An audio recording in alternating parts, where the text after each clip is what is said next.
Welcome to the Ultimate Beginner's Guide for Conan Exiles. This is episode 1 of the series of videos that I'm going to be doing for beginners to start playing Conan Exiles. What's up everybody, my name is Wak4863, but you can call me Wak.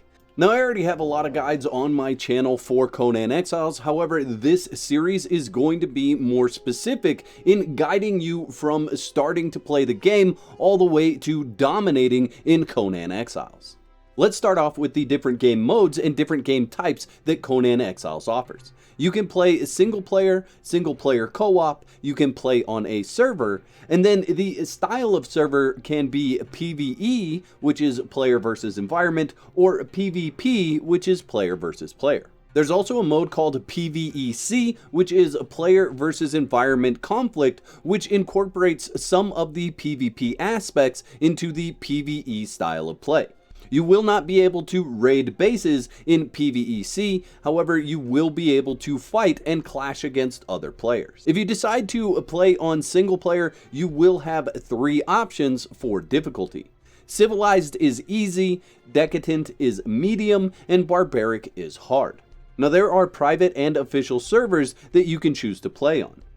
Check with the administrator of a private server to find out what difficulty that server is set to. For official servers, the difficulty is set to Decadent, which is the medium level experience. When you finally choose your mode, the first thing you are going to be prompted to do is to make a character. Conan Exiles has a pretty in-depth character creation system that you can go through. The race doesn't matter for in-game, it's more for looks. The real thing that you want to decide on is what religion you want to use. However, I will tell you that you can learn all these religions on the Exiled Lands map and the Isle of Sipta, so you don't have to worry about picking the wrong one. Pick one that suits your needs, and then you'll be able to find those other religions later on in your gameplay. The only religion you can't learn outside of the character creation screen is Crom, but Crom doesn't give you any bonuses in game, so there's not a big reason to choose Crom at the beginning. Once you've completed your character creation, you will be dropped on what's called the Broken Highway, and before I leave this area, I want to cover everything that you'll need to know before getting to what's called Noob River. So first of all, let's jump into the UI. In the top left hand corner, you can see there are 3 bars. The top bar represents the experience gained for that level. The red bar represents the amount of hit points that you currently have and the total hit points that you can have. The yellow bar is for your stamina, representing again the amount that you have and the amount that you've expended. Below that section, you'll see we have 4 different icons. The first icon is your hydration. The second icon is your satiation and shows how much food you've eaten. The third icon is your encumbrance, that's how much weight you're carrying versus the amount of weight you can carry. The fourth icon is for your temperature, that's going to let you know if you are hot, cold, or temperate. Underneath that, you can see it currently says that I am sheltered, and that bar is very minimal. It's almost unseeable. So as you get into a more sheltered area, that house would fill up white. Keep an eye on this area because it will give you more information about what's going on with your character. On the top right hand side of the screen, you can see journey steps, and that is going to give you some idea of what you should be doing next. And on the bottom of the screen, you can see there is a hotbar. Now the hotbar does disappear if you're playing on console. That is going to hide in a weapon wheel that you can access by pressing the top left bumper button on your controller. On the bottom right hand side of your screen, you can see there are some contextual controls. Now you can turn these on and off, but they are handy when you start the game so that you can get an idea of all the things you can do with your controls.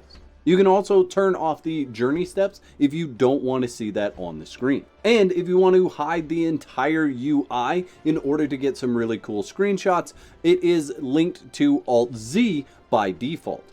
I don't believe it's possible to hide the entire UI when you're on a console. Pressing tab on your keyboard is going to bring up the inventory button. I believe it's one of the middle buttons or start on a console, so just play around with how to open this up on your console. As you can see across the top, we have a lot of different tabs. For this video, we're just going to focus on the inventory tab.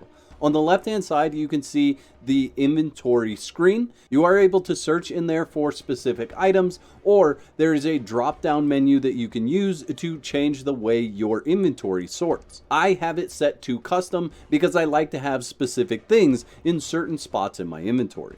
But you can also sort by what's heaviest and by name alphabetically from A to Z. Above this box, you can see our level and a small bar that is filling up. So as you continue to level up, that bar will fill until it reaches the next level. And when it reaches the next level, the bar will empty and you will see a higher level presented there. So if we look at the center section of the inventory screen, at the top you can see the hydration bar, you can see your hit points and stamina, and also how satiated you are. Below that, it will tell you what armor value you're currently wearing and what armor weight you are wearing below that. The boxes that are present here are spots for you to equip your armor.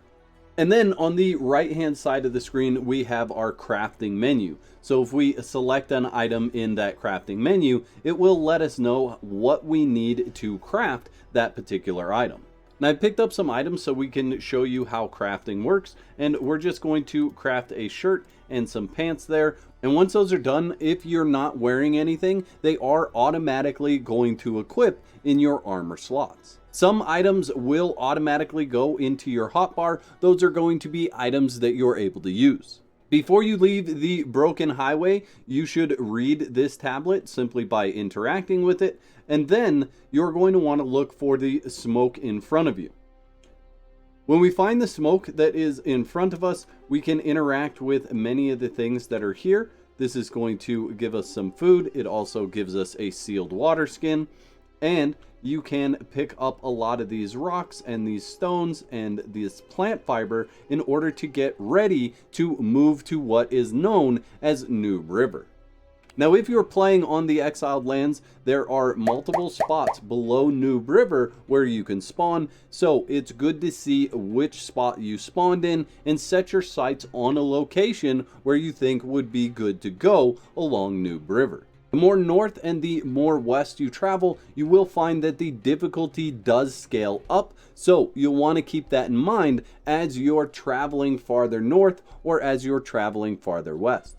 Additionally, in C, D, E, and F, and then 5, 6, and 7, you can see that big red area. That's known as the Unnamed City, and that is a higher level area that is closer to Noob River. So when you're first starting out, I recommend that you avoid this area. Now, spread around the map and even in the Noob River area, you will find boss creatures. They are easily noticed because they are much larger than any of the other mobs, and I recommend staying away from these until you're fully geared and you have had some time to figure out the combat system and the mechanics of the game.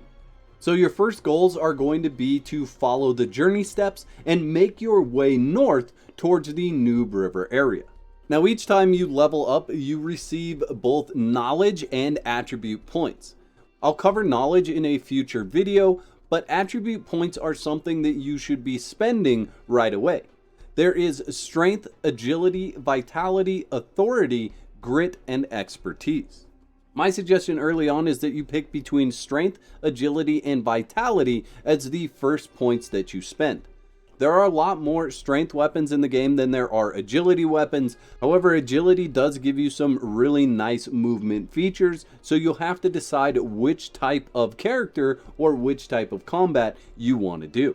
You can reset these points later on in game, so as you get towards the end game of Conan Exiles, you will be able to reset these points and create a totally different build. Now, your first goal is to make it from the Broken Highway up to the Noob River area, and I am going to show you one thing in the knowledge points because it's very important. There are no weapons unlocked at the beginning of the game. There are only tools that are unlocked. So you do want to go into knowledge, go over to weapons, and make sure that you learn the weapons in here so that you can craft them. So we'll learn warrior here, defender here, we can learn bruiser for two-handed weapons, and then skirmisher is where your agility weapons are going to be, like daggers. Once you learn those, you can see we have quite a few weapons and shields in our inventory that we can craft right there. Now, I really enjoy sharing my knowledge about Conan Exiles right here on YouTube, and if you enjoy gaining knowledge about Conan Exiles, I would recommend subscribing to the channel and ringing the notification bell so you know when I upload another video. If you did a good job of picking up branches, stones, and plant fiber on your way up from the Broken Highway to the Noob River, you should be able to craft a full set of coarse armor, as well as a stone weapon and these stone tools that you will need so that you can start setting up your base. And that's the next step in your journey, is to find a spot where you'd like to build along Noob River to get started playing Conan Exiles. One very important thing that you should do prior to moving on from this area is to craft a bedroll. Bedrolls and beds are the only way to respawn at a specific location, so you can have one bed and one bedroll placed on the map at any given time. Without a bedroll being placed, it is going to force you to spawn down here in the Broken Highway area. Placing down a bedroll will update your spawn point and allow you to respawn at the location should you die. If you move very far from your bedroll and you want to place another one down, don't worry about it, just place the new one down and the old one will be destroyed. Don't forget to whack the like button on the way out, and let me know in the comment section below if this video helped you getting started in the Exiled Lands or the Isle of Siptah. I'd like to thank all my YouTube members for their financial support. Y'all are absolute legends. If you want to learn more about Conan Exiles, click the video on the screen right now.